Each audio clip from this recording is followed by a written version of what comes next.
Zdecydowana większość Polaków nie inwestuje na rynkach kapitałowych. Brak czasu, brak wiedzy, a często również środków powodują, że giełdowe inwestycje to dla nas czarna magia. A jeśli już ktoś zaczyna swoją przygodę z inwestowaniem, to najczęściej popełnia masę błędów. Zupełnie tak jak ja. Robimy to w sposób, który z góry odbiera nam część zysków w postaci podatków. Dlatego jeśli myślisz o inwestowaniu długoterminowym, twoim pierwszym przystankiem powinno być otwarcie indywidualnego konta emerytalnego. To rozwiązanie, które daje nie tylko ulgę podatkową, ale również może być pierwszym krokiem w stronę niezależności finansowej. W tym odcinku pokażę Ci, jak działa IKE i jak decyzja, którą podejmiesz dzisiaj, może wpłynąć na Twoją wolność finansową w przyszłości. Zacznijmy od tła. Polski system emerytalny nie jest już w stanie zagwarantować bezpieczeństwa finansowego. Demografia jest bezlitosna. Coraz mniej osób pracuje, coraz więcej pobiera świadczenia. ZUS nie inwestuje Twoich pieniędzy, tylko natychmiast wydaje je na bieżące wypłaty. To oznacza, że jeśli dziś masz 30 czy 40 lat, Twoja przyszła emerytura z ZUS może wynieść połowę albo mniej tego, co zarabiasz obecnie. A jeśli chcesz żyć na takim samym poziomie jak dzisiaj, musisz zbudować własny kapitał. I tu pojawia się pytanie, jak zrobić to mądrze? Można inwestować na zwykłym rachunku maklerskim, ale wtedy Twój zysk pomniejsza podatek Belki. Można odkładać na lokatach, ale te produkty realnie przegrywają z inflacją. Można wreszcie kupować nieruchomości, ale to wymaga ogromnego kapitału. IKE to alternatywa, która łączy bezpieczeństwo i elastyczność z czymś, co w długim terminie ma kolosalne znaczenie. Brakiem podatku od zysków kapitałowych. Indywidualne konto emerytalne to specjalny rachunek, na którym możesz inwestować swoje pieniądze w praktycznie dowolne instrumenty: akcje, obligacje, ETF-y czy fundusze. Najważniejsze jest to, że wszystkie zyski, które wypracujesz na tym koncie, są zwolnione z podatku Belki. Pod warunkiem, że środki wypłacisz po ukończeniu 60 lat albo 55, jeśli wcześniej nabyłaś prawo do emerytury i przez co najmniej 5 lat dokonywałaś wkład. W praktyce oznacza to, że możesz inwestować dokładnie tak, jak na zwykłym koncie maklerskim, ale 19% Twoich zysków zostaje w kieszeni, a nie trafia do urzędu skarbowego. To właśnie ten mały detal, który na początku wydaje się nieistotny, z biegiem czasu nabiera ogromnego znaczenia. Użyjmy prostego przykładu. Wyobraź sobie, że inwestujesz 1000 zł miesięcznie przez 20 lat, osiągając średnią stopę zwrotu 7% rocznie. Na zwykłym koncie maklerskim, po uwzględnieniu podatku Belki od zysku, uzbierasz około 465 tysięcy złotych. Tymczasem na IKE będzie to kwota około 520 tysięcy. Różnica 55 tysięcy złotych to Twoja nagroda za cierpliwość i korzystanie z tarczy podatkowej. Jeśli przedłużysz inwestowanie do 30 lat, różnica przekroczy 100 tysięcy złotych. I to wszystko bez żadnych dodatkowych ryzyk, bez kombinowania i spekulacji. Po prostu dlatego, że nie płacisz podatku od osiągniętego zysku. Właśnie tu kryje się magia procentu składanego. Zysk generuje zysk, a brak podatku sprawia, że efekt kuli śnieżnej jest coraz silniejszy. IKE nie należy traktować jako gotowego produktu z oferty banku czy funduszu. To tylko opakowanie, rama prawna. To ty decydujesz, co w nim umieścisz. IKE to świetne narzędzie inwestycyjne, ale tylko pod warunkiem, że wybierzesz je świadomie. Na rynku jest kilka rodzajów IKE i każdy z nich działa trochę inaczej. Różnią się kosztami, możliwościami inwestycyjnymi i poziomem kontroli, jaki masz nad swoimi pieniędzmi. Najprostsza forma to IKE w ramach bankowego rachunku oszczędnościowego, który działa podobnie jak lokata. Niskie ryzyko, ale też niskie zyski, często niższe niż inflacja. W praktyce oznacza to, że pieniądze są bezpieczne, ale ich realna wartość maleje. To opcja dobra dla kogoś, kto dopiero zaczyna przygodę z inwestowaniem i boi się ryzyka, ale na dłuższą metę nie wykorzystuje to pełnego potencjału konta. Drugi wariant to IKE w TFI, czyli funduszach inwestycyjnych. To rozwiązanie bardziej aktywne. Można wybierać spośród funduszy akcyjnych, obligacyjnych czy mieszanych. Problem polega na tym, że TFI często mają wysokie opłaty za zarządzanie, czasem nawet 3 do 4% rocznie, co potrafi zjeść dużą część zysków. Z drugiej strony, jeśli ktoś nie chce sam inwestować, TFI to prosty sposób na uczestniczenie w rynku bez codziennego analizowania wykresów.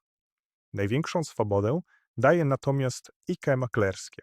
To konto, które pozwala samodzielnie kupować akcje, ETF-y, obligacje czy fundusze indeksowe. W praktyce masz pełną kontrolę i możesz inwestować tak, jak profesjonalny inwestor, tylko bez podatku belki przy wypłacie po 60 roku życia. Wadą jest to, że wymaga choć podstawowej wiedzy o rynkach finansowych i samodyscypliny. Ale dla kogoś, kto myśli o budowaniu niezależności finansowej, to właśnie ta forma daje największy potencjał.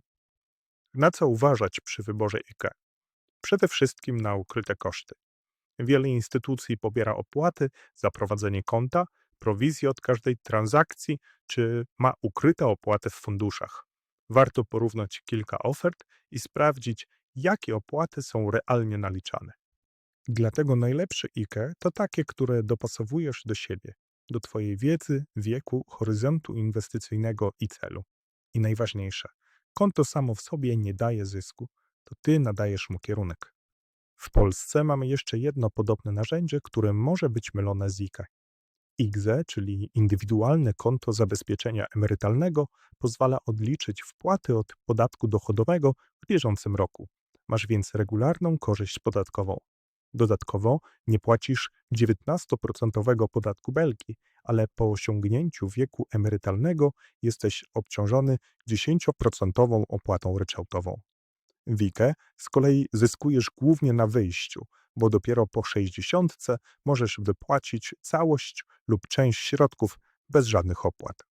Które konto jest lepsze? To zależy. Jeśli Twoim celem jest maksymalna płynność, prosta konstrukcja i duże roczne limity, Twój wybór to IKE. Jeśli chcesz wykorzystać ulgę podatkową w rocznym picie, zdecyduj się na IKZE. Najbardziej świadomi i zamożni inwestorzy prowadzą oba konta jednocześnie, bo razem tworzą system, który maksymalizuje korzyści podatkowe na każdym etapie. Ja osobiście skupiam się na IKZE, bo chcę na bieżąco obniżać swoje podatki. Dopiero jak wypełnię roczny limit IKZE, zaczynam martwić się o IKE. IKE ma jeszcze jedną zaletę, o której rzadko się mówi. Pomaga utrzymać dyscyplinę. Kiedy masz świadomość, że środki są przeznaczone na emeryturę i że wcześniejsze wypłaty odbierają ci ulgę podatkową, automatycznie myślisz długoterminowo. Nie kusi cię, by sprzedać wszystko po pierwszej korekcie na giełdzie. Nie działasz impulsywnie, bo wiesz, że to konto ma inny cel – budowanie spokoju finansowego, nie szybkiego zysku. A dyscyplina w inwestowaniu to coś, czego nie kupisz żadnym produktem. To efekt nawyków i dobrego systemu, a IKE właśnie daje takie możliwości. Czy IKE jest bezpieczne, skoro to konto prywatne, a nie państwowe? To jedno z często zadawanych pytań. Odpowiedź brzmi tak. Środki zgromadzone na IKE to Twoja własność. Nie trafiają do budżetu państwa i nie są elementem systemu repartycyjnego jak ZUS. Możesz je dziedziczyć, przenieść do innej instytucji lub wypłacić w dowolnym momencie, choć z podatkiem. Nie ma więc ryzyka, że państwo ci zabierze Twoje wpłaty. To nie OFE. IKE nie jest częścią funduszu publicznego, tylko Twoim prywatnym kontem inwestycyjnym z korzyścią podatkową. Jeśli chcesz wykorzystać potencjał IKE, najważniejsze są 3 zasady. Po pierwsze, systematyczność. Nie próbuj trafić w idealny moment rynkowy. Regularne wpłaty rozkładają ryzyko w czasie i budują dobre nawyki inwestycyjne. Po drugie, dopasowanie ryzyka. Na początku możesz pozwolić sobie na więcej akcji i ETF-ów. Bliżej emerytury warto jednak zastanowić się nad inwestycją w obligacje indeksowane inflacją. To zapewni dobrą ochronę Twojego kapitału. Po trzecie, jeśli możesz, korzystaj z pełnego limitu wpłat. W 2025 roku limit IKE to 26 tysięcy złotych. To nie znaczy, że musisz wpłacać tyle co roku, ale im bliżej limitu jesteś, tym bardziej wykorzystujesz przewagę podatkową. Dzięki temu IKE staje się nie tylko kontem emerytalnym, ale również narzędziem do realizacji większego celu – finansowej niezależności. W ruchu wolności finansowej FIRE chodzi o coś więcej niż wcześniejszą emeryturę.